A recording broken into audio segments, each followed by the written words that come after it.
పడుతున్నారు మనందరికి కూడా తెలుసు. అభద్రత మధ్యలో ఆగిపోతే ఏం చేయాలని ఇటువంటివన్నీ రవాణా ఆగిపోయింది.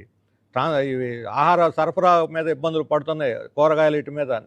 అన్నిటికీ రాష్ట్ర ప్రభుత్వం బాధ్యత వహించాలి. వాళ్ళ యొక్క వాళ్ళ యొక్క విధానాలు, ప్రో కార్పొరేట్ కాంట్రాక్ట్ అనుకూలమైన విధానాలు. రెండోది, ఇలాంటి ప్రమాదం రాబోతున్న ముందు చూపు లేకపోవటం. అధికారులు చేతి ఒకవైపు క్యూలో నిలబడి లైన్లో బారులు తిరుగుంటే ఏమీ లేదు, కొరత లేదు, అంత బ్రహ్మాండంగా ఉందని చెప్తున్నాం అంటే నిద్రపోతున్నారని చెప్పాలి. ప్రభుత్వం నిద్రపోతుంది. ఇంత పెద్ద సమస్య రోజుల తరబడి రోడ్ల మీద నిలబడి జనం అల్లాడుతూ ఉంటే ప్రభుత్వం నిద్రపోతుంది. ఈ రకమైనటువంటి